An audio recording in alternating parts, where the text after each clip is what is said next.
Lift Me Up Plundering Dot. Last year during the first lockdown, everyone was making banana bread and it was brilliant to see so many people baking. I thought during this lockdown I would show everybody how to make a simple sponge recipe.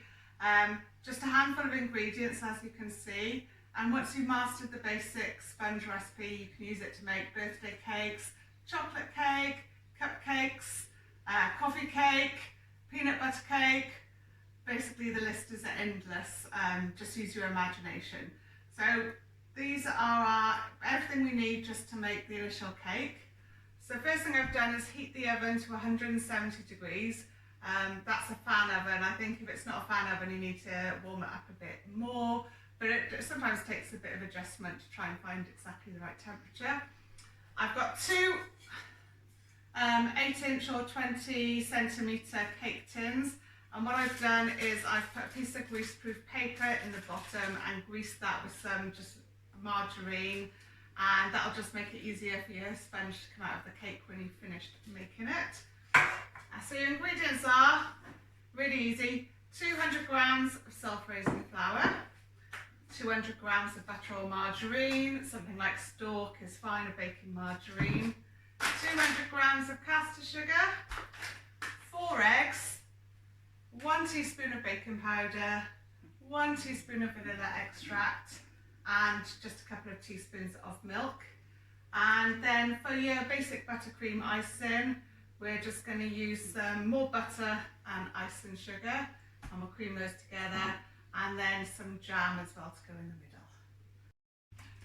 Okay, once you've got all your ingredients weighed out, you're ready to make the cake batter.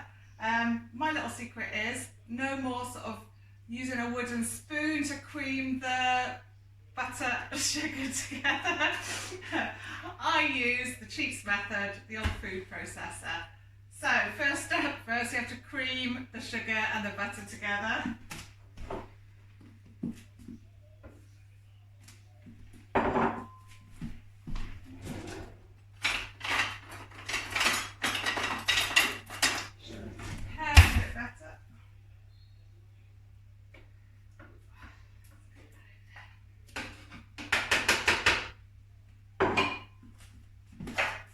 The lid on, switch it on at the plug, always helps.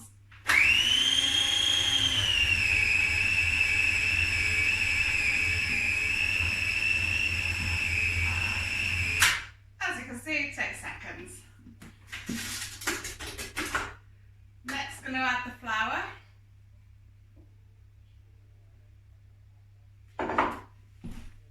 Teaspoon of baking powder,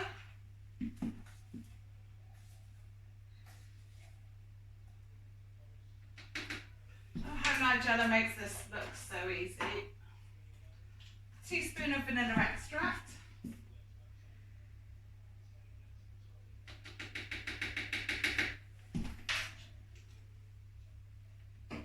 and 4 eggs.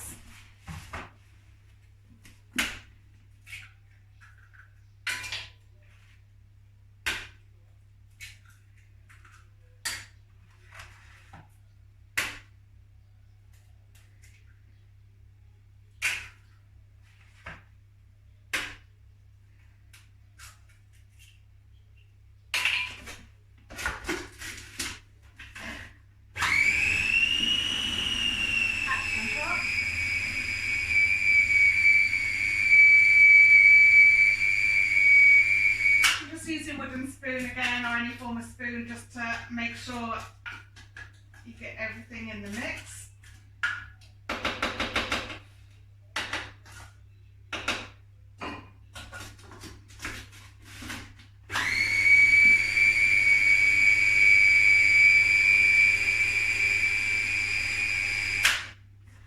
So cake batter should be something called a drop-in consistency, which I think if you use a spoon, it should sort of drop off it. As you can see, that's not quite there yet. So I'm going to add 2 teaspoons of milk, or 2 tablespoons of milk actually.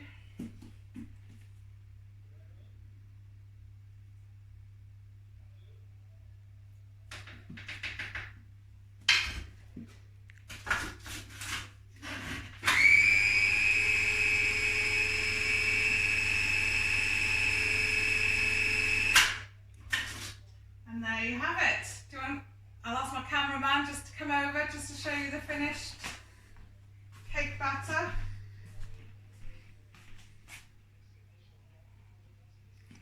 And let's see if this is more of a drop-in consistency now. Well, just about. Let's call it a drop-in consistency. And now that's ready to be divided up into your 2 tins and put in the oven. Steve's told me I'm being a bit too Delia Smith and not Nigella enough, so we'll just do a little. Sumptuous and velvety. Now the batter's ready, we can divide it into our 2 tins ready to go in the oven. It's really useful just to make sure, weigh them out, just so you know that both half of your sponges are going to be the same size. Seems a bit petty, or you can do it by sight only. Spatula is really helpful for getting all the last bits of batter out of your food processing thing or your bowl.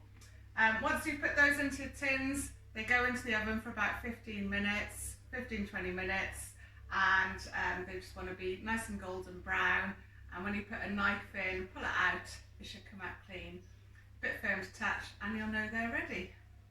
And we'll come back later and you can see the finished product. Right, the cakes have been in the oven for 20 minutes, just taking them out. So I'm just going to quickly check that they are cooked. So stick the knife in, and it's come out clean, which means they're ready. As you can see, nice and golden, firm to touch. We've got a wire tray to cool them on, but leave them in the tins just for about 10 minutes or so, so that they don't break apart when you try and get them out of the tin. The next stage is to make the filling. So you can fill your sponges with anything really. I'm going to make your classic jam and buttercream filling. You can use some whipped cream or yoghurt if you're going for the healthy option, but I'm playing a traditional Victoria sponge. So I've got about 175 grams of strawberry jam, and I've just heated that in the microwave a little bit just to make it a bit runnier so it's easier to spread on the sponge.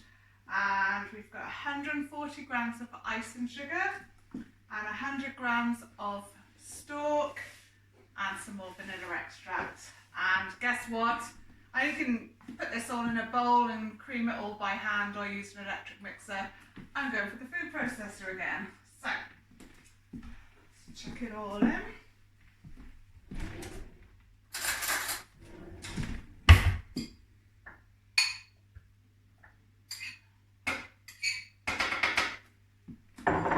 Obviously not the jam. The jam doesn't go in with the icing sugar.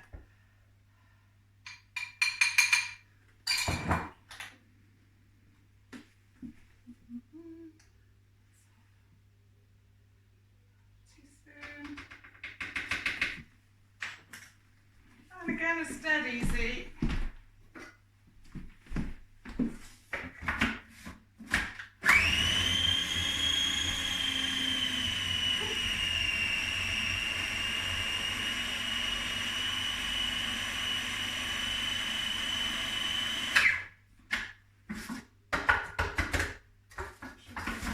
Sugar mixed in. So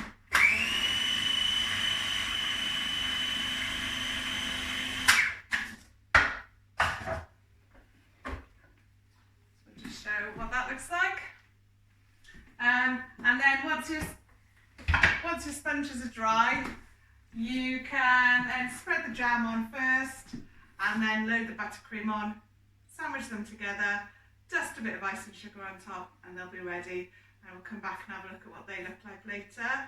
We've got the finished cake now. As you can see, we've sandwiched the 2 sponges together with a thin layer of jam and a thicker layer of buttercream and a dusting of icing sugar on the top.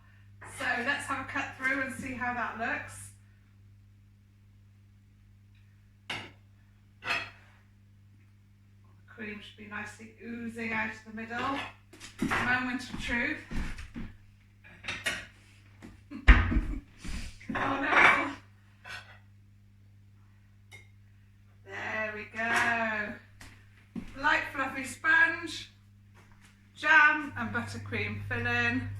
should be lovely, and a moist sponge.